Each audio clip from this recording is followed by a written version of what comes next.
Una sofocante tarde de agosto de 1672, Johann de Witt se dirige a la prisión de La Haya. Su propósito, visitar a su hermano Cornelis, injustamente acusado de traición. Ambos sabían que los tiempos eran peligrosos, con un pueblo inflamado por la propaganda y la desesperación.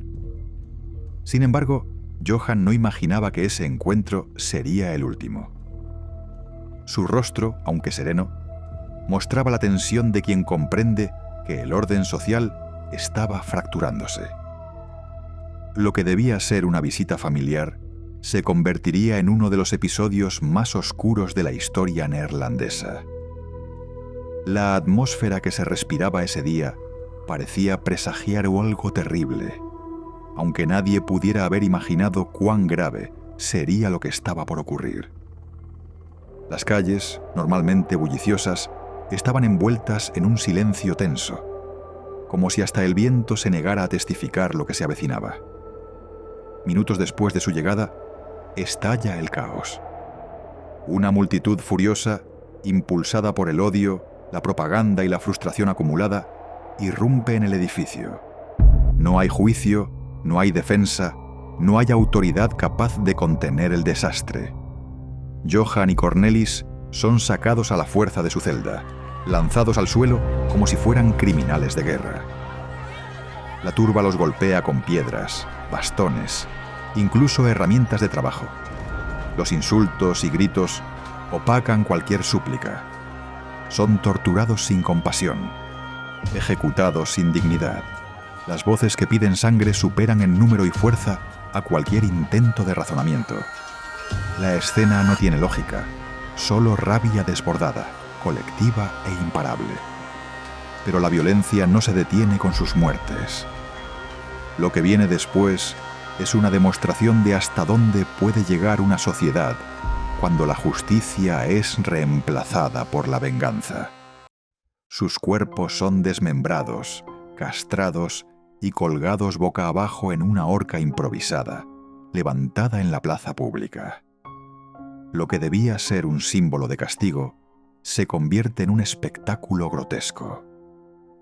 Partes de sus cuerpos son arrancadas por los mismos ciudadanos que días antes los aclamaban como héroes. Algunas de esas partes son vendidas como recuerdos. Otros, según testimonios de la época, las comieron. Canibalismo como expresión final de la deshumanización. Se dice que los corazones fueron conservados en trementina y mostrados como trofeos. Esta escena no fue producto de un grupo aislado de fanáticos, sino una expresión de una crisis colectiva profunda. Lo que sucedió esa tarde fue una advertencia sangrienta de lo que ocurre cuando el miedo se convierte en ideología y la masa pierde el control. Entre los presentes, un hombre observa en silencio. No participa del odio ni del frenesí. Sus ojos no reflejan horror, sino una atención inquietante. Estudia cada sombra, cada gesto, cada herida. Ese hombre es Jan de Baen, el artista que convertirá ese acto de barbarie en una obra pictórica. Su cuadro Los cadáveres de los hermanos de Witt no es un homenaje. No busca consuelo. Es un espejo sin filtros de lo que fue. Una ejecución popular impulsada por el miedo y la manipulación. Y esa pintura, pese al paso de los siglos, sigue estremeciendo por su honestidad brutal. No hay metáfora, no hay ambigüedad. Es una declaración visual que expone lo que muchos quisieran olvidar. El rostro verdadero del fanatismo. Este cuadro, que hoy puede contemplarse en el Rijksmuseum, no pretende embellecer. Representa el instante en que la civilización se quebró. Es una pintura que obliga a mirar, incluso cuando se desea apartar la vista.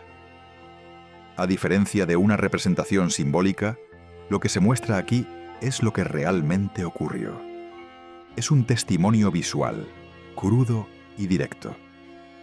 La técnica de de Baen logra capturar no solo los cuerpos, sino el ambiente opresivo, el silencio incómodo, la oscuridad moral de la escena. Cada pincelada parece cargar con un lamento, con una advertencia. La composición, las sombras, el uso de la luz. Todo está diseñado para incomodar, para hacer pensar. Pero para comprender cómo se llegó a este momento, es necesario entender quiénes eran estos hombres. Cornelis de Witt nació en 1623 en Dordrecht, en el seno de una familia patricia de influencia considerable. Ocupó diversos cargos. Fue burgomaestre de su ciudad natal, miembro de los estados de Holanda y Frisia Occidental, y Ruwaard de Putten, lo que lo convertía en una figura clave tanto a nivel político como militar. Participó en campañas navales decisivas, como la incursión al Medway, considerada una de las más audaces en la historia marítima europea. Su firmeza lo hizo temido y respetado, pero también objeto de envidias y conspiraciones. Tenía una visión clara sobre el futuro de la República y no dudaba en enfrentarse a quienes amenazaban con restaurar la monarquía. Para Cornelis, la libertad no era un concepto abstracto. Era una práctica diaria que debía defenderse incluso con la vida. Su vínculo con el republicanismo lo enfrentó abiertamente a la Casa de Orange, defensora del modelo monárquico. Cuando el país comenzó a derrumbarse política y militarmente, la necesidad de encontrar culpables fue inevitable. Cornelis fue arrestado bajo acusaciones infundadas. Se le torturó, pero nunca confesó. Finalmente, se le condenó al exilio. Sin embargo, los sectores más radicales no se conformaron con su destierro. Querían un castigo ejemplar, y eso selló su destino. Fue convertido en símbolo del fracaso, y eso lo hizo blanco de los que querían redibujar la historia según sus propios intereses. Johan, su hermano menor, era la figura más influyente de la política holandesa. Como gran pensionario de Holanda, su cargo equivalía al de un primer ministro moderno.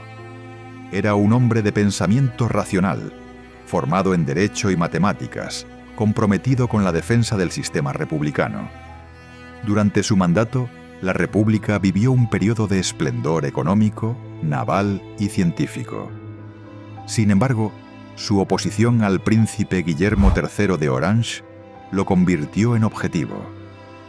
No solo era rival político, también era símbolo de un modelo de gobierno que los monárquicos querían destruir.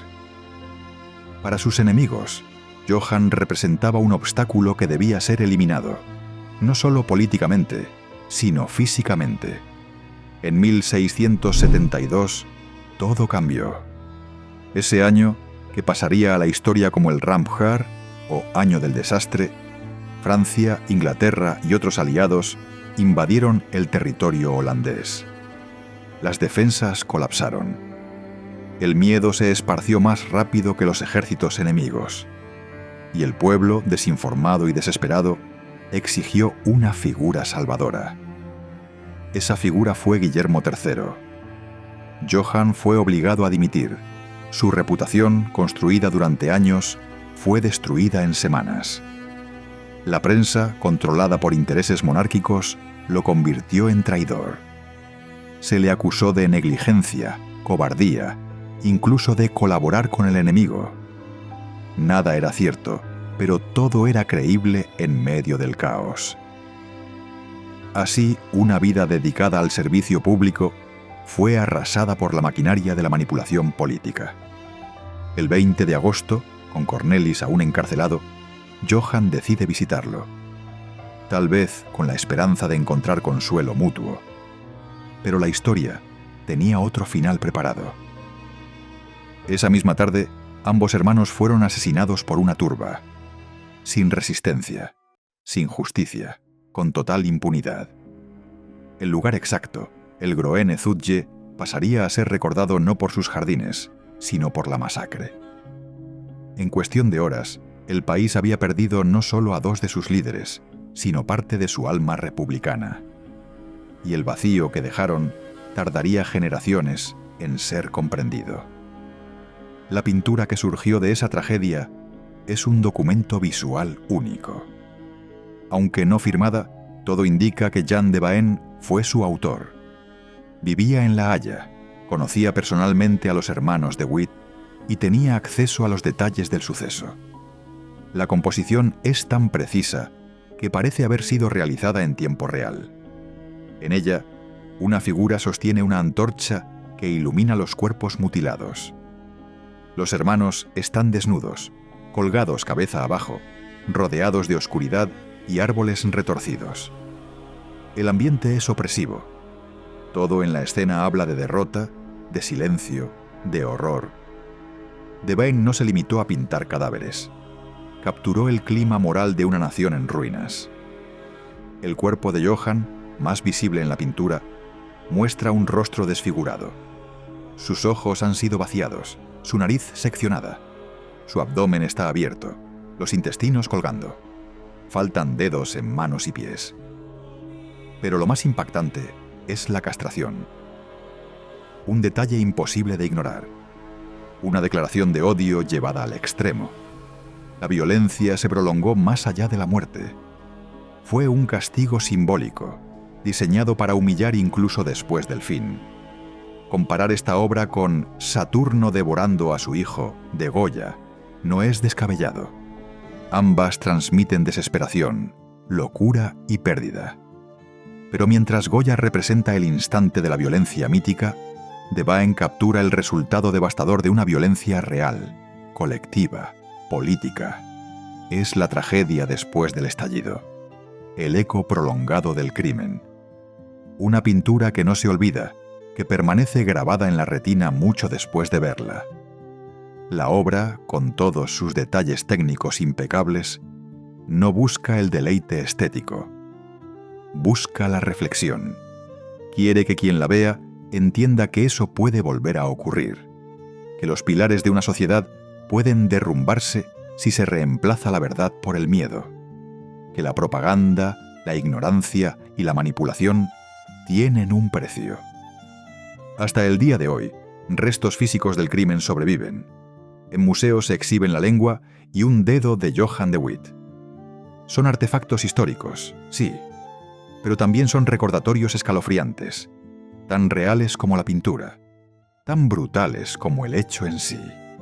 Verlos es comprender que el pasado no está tan lejos como creemos, que incluso la modernidad no nos garantiza inmunidad ante la barbarie. El cuadro de Jan de Baen está colgado en el Rijksmuseum de Ámsterdam. Está allí, esperando a quien se atreva a enfrentarse a él. No es una obra cualquiera, es una advertencia. Es historia pintada con la sangre de la barbarie, un llamado a la memoria, una condena visual al olvido. Y entre todo ese horror, un detalle llama la atención. Un gato, pequeño, silencioso, testigo sin juicio. ¿Qué simboliza? Algunos dicen que representa la indiferencia del mundo, otros que es un mensaje cifrado del artista, o simplemente el único ser que no juzga en una escena donde todos perdieron la razón. ¿Tú qué opinas? Gracias por acompañarme hasta el final. No olvides dejar un me gusta y suscribirte para descubrir más historias donde el arte y el misterio se encuentran. Hasta la próxima.